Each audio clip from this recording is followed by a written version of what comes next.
Then Inej began, but Kaz was already gone. Inej threw up her hands in frustration. She had a few hundred questions, but as usual, Kaz was keeping a stranglehold on the answers. She jogged towards the canal, facing the wall of the exchange. Only the lieutenants and their seconds were allowed to enter during the parley. But just in case the Black Tips got any ideas, the other dregs would be waiting right outside the eastern arch with weapons at the ready. She knew Giles would have his crew of heavily armed Black Tips gathered at the western entrance. Inej would find her own way in.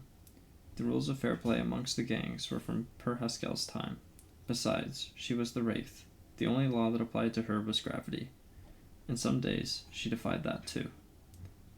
The lower level of the exchange was dedicated to windowless warehouses, so Inej located a drain pipe to shin up. Something made her hesitate before she wrapped her hands around it.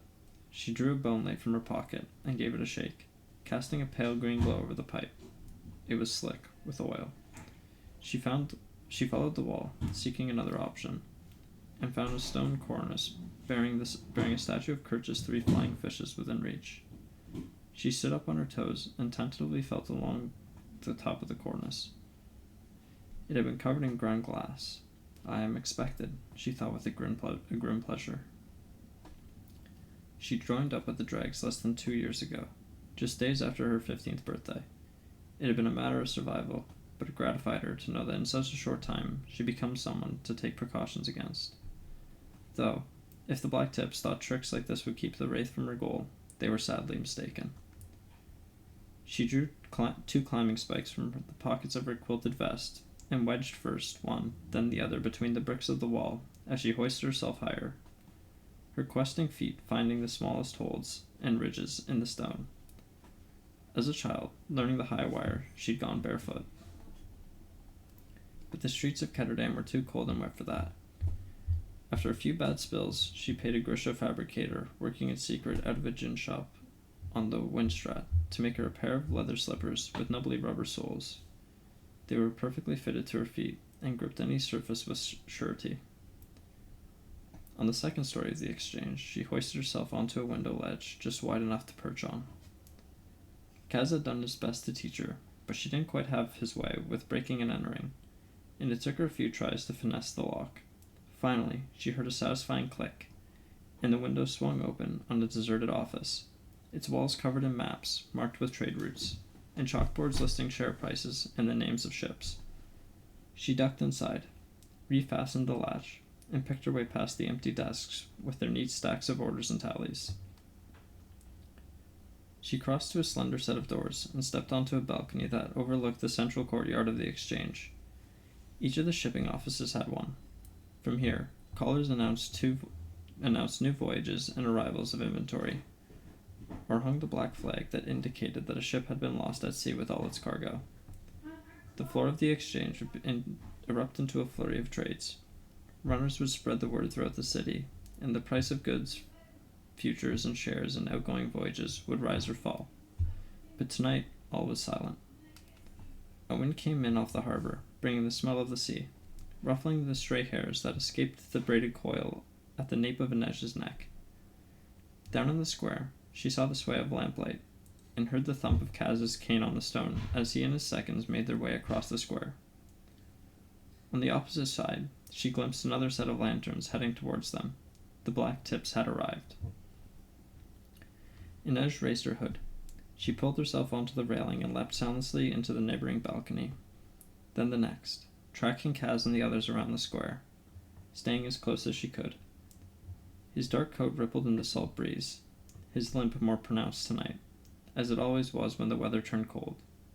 She could hear Jesper keeping up a lively stream of conversation, and Big Bollinger's low rumbling chuckle. As she drew nearer to the other side of the square, Inej saw that Giles had chosen to bring Ellinger and Newman, exactly as she had predicted.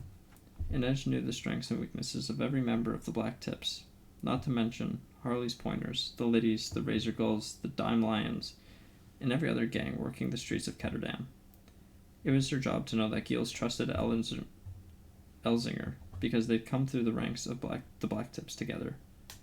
And because Elzinger was built like a stack of boulders, nearly 7 feet tall, dense with muscle, His wide, mashed-in face jammed low on the neck thick as a pylon. She was suddenly glad Big Bollinger was with Kaz. That Kaz had chosen Jesper to be one of his seconds was no surprise. Twitchy as Jesper was, with or without his revolvers, he was at his best in a fight, and she knew he'd do anything for Kaz. She'd been less sure when Kaz had insisted on being Big Bollinger as well.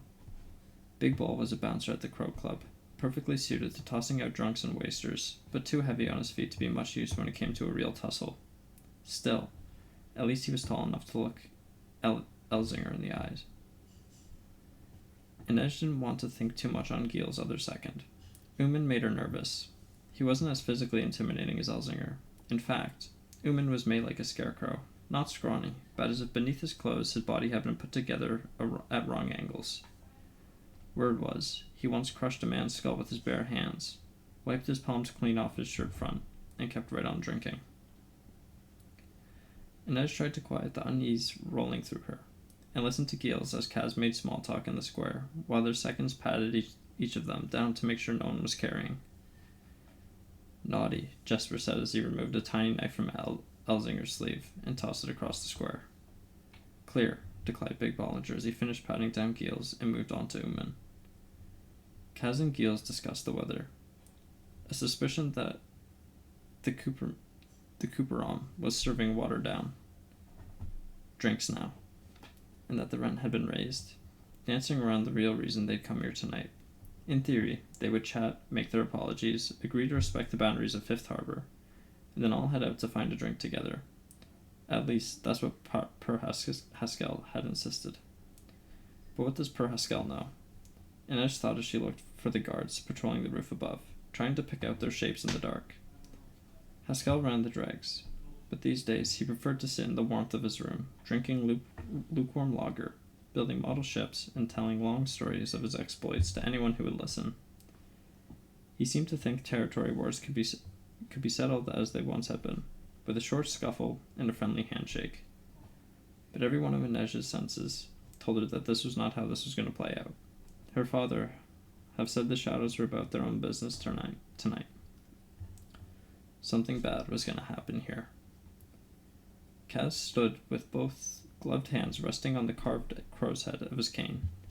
He looked totally at ease, his narrow face obscured by the brim of his hat. Most gang members in the barrel loved flash. Gaudy waistcoats, watch fobs studded with false gems, trousers in every print and pattern imaginable. Kaz was the exception, the picture of restraint. His dark vests and trousers simply cut and tailored along severe lines. At first, she thought it was a matter of taste, but she'd come to understand that it was a joke he played on the upstanding marchers. He enjoyed looking like one of them. I'm a businessman, he told her. No more, no less. You're a thief, Kaz. Isn't that just what I said?